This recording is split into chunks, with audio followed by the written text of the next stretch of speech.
थोड़ा सा sector specific बात करते हैं। मजबूत री रेटिंग वाले कौन से सेक्टर है जो आपको अच्छे लग रहे हैं, जहाँ पैसा लगा सकते तो हैं? जिसकी मैं बात कर रहा था नेहा कि कुछ कुछ सेक्टर्स ऐसे होते हैं जहाँ पर आपको एक्शन बढ़िया बनते हुए दिखता है और उस सेक्टर को आपको ढंग से समय से पकड़ के पहले उसको पहचान के उसमें पैसा लगाना चाहिए।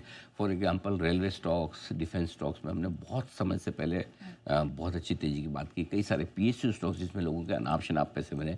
मार्केट इंफ्रा स्टॉक्स, कोई पहले ये शब्द भी यूज़ नहीं करता था। सही बात है। मार्केट इंफ्रा आजकल हर जगह मार्केट इंफ्रा चलता है। बीएससी से लेके बाकी सारे स्टॉक्स, ब्रोकरेज फर्म्स वाले, wealth management firms, mutual fund, जब हमने बातचीत की तो अब एक एक करके इस तरह से जैसे बीच में हमने टेक्सटाइल सेक्टर की बात की, उसमें लोगों के बहुत अच्छे पैसे बने। अब ये थोड़ा सा यूएस की टैरिफ की वजह से थोड़ा सा ठंडा है, बट बीच में एक बार बहुत अच्छा मुंह दे गया। फार्मा पर हम बहुत स्ट्रॉन्ग बुलिश हुए, केमिकल पे हुए तो पैसे बन रहे थे। अब एक सेक्टर जिस पे हम बहुत बुलिश हो रहे हैं, कल आप नहीं थी, कल भी हमने इसका जिक्र किया, लेकिन कई बार क्या होता है कि एक बार के जिक्र करने से बातचीत आके निकल जाती, पता नहीं चलता। तो आज दो वजह से मैं इस सेक्टर पर डिस्कस कर रहा हूँ। एक तो ताकि आपके रजिस्टर हो जाए, करेक्ट। और दूसरा ये कि आज मैं सेक्टर के साथ साथ स्टॉक्स के साथ साथ फंड्स भी आपको दे रहा हूँ, ताकि अगर आपको म्यूचुअल फंड के जरिए निवेश करना है तो भी आप उस पर सोच सकते हैं। जी। और सेक्टर है एफएमसीजी। एफएमसीजी सेक्टर में चार बड़े कारण हैं जिससे इस सेक्टर की पूरी रेटिंग हो जाएगी। नंबर वन, बजट में 12 लाख रुपए तक की इनकम टैक्स पे छूट मिल चुकी है। अब आप ये कहेंगे कि वो तो बजट में मिल गई, 1 फरवरी को था, अब आज क्यों? यस। मैं बार बार लगातार ये कहता हूँ कि ये जो छूट मिली इसके शुरुआत के 4-6 महीने छोड़ दीजिए, क्योंकि ये जो पैसे 25 हज़ार रुपये जो भी बचते हैं लोगों के, वो पहले पुराने एडजस्टमेंट वगैरह में, इनमें खर्चे वर्चे में चले जाते हैं, कर जाते हैं। बाद में जब एडिशनल पैसा उनका आने लगता है तब वो ईएमआई के बेसिस पे या जो पैसा है उसके बेसिस पे खरीदना शुरू करते हैं। तो ये जो कंजम्पशन है, सेकंड हाफ में आता शुरू दिखेगा। तो ये जो 12 लाख की छूट का इम्पैक्ट अभी तक नहीं आया, अब आना शुरू होगा। Number one. नंबर टू, ब्याज दरें तेज़ी से घट रही है। तो आमतौर पर ये वो कंज्यूमर है जो फॉर एग्जांपल मोबाइल ख़रीदना है या वॉशिंग मशीन खरीदनी है, टीवी खरीदनी है, तो अपनी जितनी बचत हो रही है उसको गिन के बाकी लोन लेके वो उसको ईएमआई के तौर पे करना चाहते हैं। तो ब्याज दरों का घटना भी इनके लिए बड़ा पॉजिटिव है।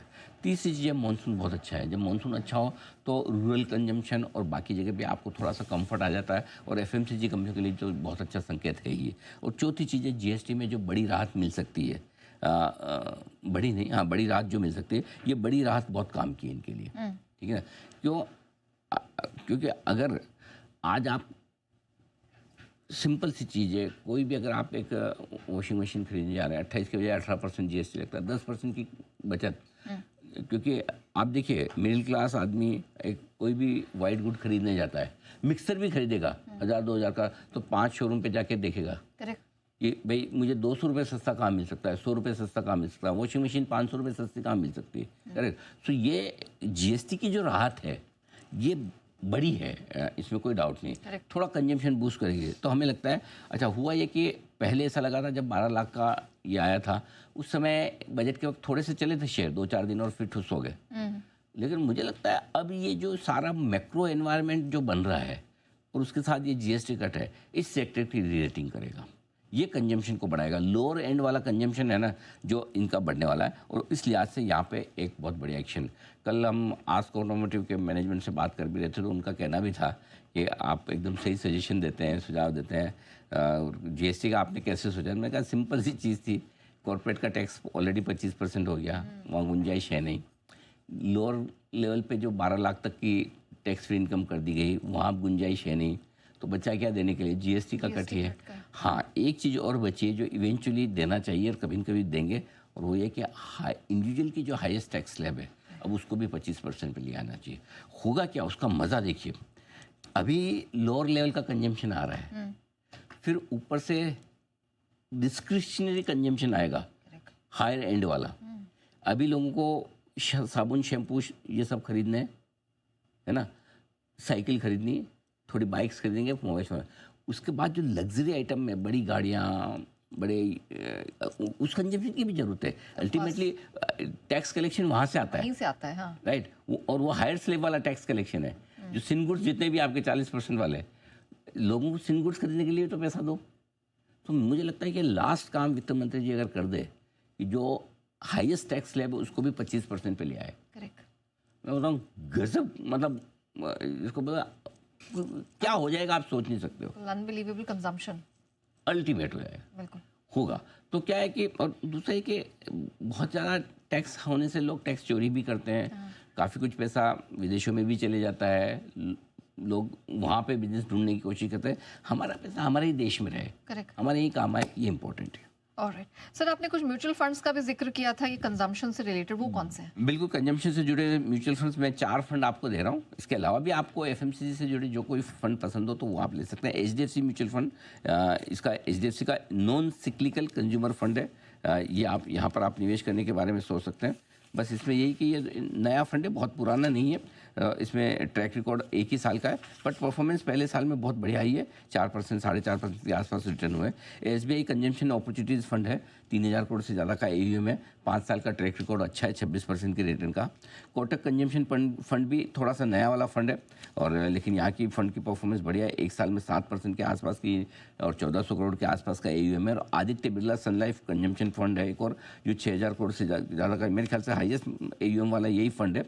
22% के आसपास के 5 साल के रिटर्न है। ये 4 फंड है। इसके अलावा भी मैं बता दूं, टाटा इंडिया का कंज्यूमर फंड है, निप्पॉन इंडिया कंजम्पशन फंड है, काफ़ी अच्छे अच्छे फंड्स है। आईसीआईसीआई प्रू के पास है। आपको जो समझ में आए, ब्रॉडली सबके रिटर्न। मिरेई का बहुत अच्छा फंड है, मिरेई एसेट ग्रेट कंज्यूमर फंड। तो आपको जो पसंद आए वो ले सकते हैं। मैंने 4 सेलेक्ट किए हैं, बट बेसिकली ये है कि एक आपके पोर्टफोलियो में छोटा एक एसआईपी के जरिए कंजम्पशन फंड हो सकता है इस माहौल में, ये ध्यान में रखिए। ग्रेट।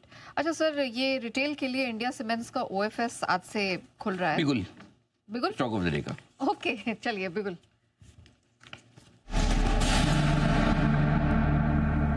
क्या राय है सर? कल के बाद फिर से आज stock of the day India cement, और यहाँ पे हमारी खरीदारी करने की राय है ओएफएस में। कल हमने मार्केट में खरीदारी करने की राय दी थी। मार्केट में ऑलरेडी कल 5%, 6% बढ़ गया, 20 रुपये। तो आज ओएफएस में आपको पैसा लगाना चाहिए। रिटेल के लिए जो भी ओएफएस है, जो भी प्राइस है, अब मुझे नहीं पता प्राइस तो क्या निकल के आएगी, लेकिन पैसा इसमें लगाने की राय। और कल हमने क्लियर कट कहा था कि अल्ट्राटेक जिनका प्रमोटर है वो इसलिए बेच रहा है कि उन्हें सेबी के नियमों के मुताबिक स्टेक कम करनी है, और स्टॉक की अंडर परफॉर्मेंस इसीलिए थी कि 6-6.5% सेलिंग आने वाली है, तो स्टॉक बढ़े कैसे। अब ये सेलिंग प्रेशर खत्म हो चुका है। मुझे नहीं लगता कि अब ये स्टॉक 360-370 पे जो बेस बना चुका है उसे आसानी से तोड़ेगा। बाजार ही बहुत ख़राब हो जाए वो तो आपको मुझे पता नहीं, बट अदरवाइज इस स्टॉक के लिए मुझे लगता है 420-25 तक का रास्ता धीमे धीमे बनेगा। तो ओएफएस में भी लगाइए पैसा। कल 5-6% चूँकि बढ़ चुका, तो वहाँ पर खरीदना आपके लिए रिस्क रिवॉर्ड के लिहाज से फेवरेबल रहेगा। और आपको एक बार फिर से आपकी जो याददाश्त है वो तरोताज़ा कर दी जाए कि किस प्रकार से कल अनिल सर ने इंडिया सीमेंट्स पर जताया था भरोसा। इंडिया सीमेंट, ये वो स्टॉक्स जहाँ खरीदारी करने की राय है। सीमेंट स्टॉक पर हम पॉजिटिव हैं, बुलिश है। 364 के स्टॉक से खरीदिए। 374, 378, 385 के टारगेट के लिए। अल्ट्राटेक 6.5% हिस्सा बेच रहा है। आप सोचेंगे प्रमोटर बेचे तो हम क्यों खरीदें, लेकिन प्रमोटर इसलिए बेच रहा है कि उनकी हिस्सेदारी 75% से ज़्यादा है, और उन्हें 75% पर लानी है सेबी के नियमों के मुताबिक। कंपनी तो बढ़िया ही है, मजबूत है, ये ग्रुप बढ़िया, कोई टेंशन है नहीं। दूसरा ये कि जो वो सेलिंग का, प्रमोटर के बेचने का जो एक सेलिंग का जो हमेशा खतरा था ना, कब बेचेंगे, किस भाव में बेचेंगे, कितना डिस्काउंट पर बेचेंगे, वो खत्म हो जाएगा। तो ये निवेश के लिहाज से इंडिया सीमेंट आपके लिए परफेक्ट है। चलिए, तो इंडिया सीमेंट पर ये राय आती हुई दोहरी ठप्पा यहाँ पर लगता हुआ कल स्टॉक ऑफ द डे में भी था, और आज देखिए ओएफएस के लिए खुला है, रिकमेंडेशन बरकरार है। सर क्यूज आज के लिए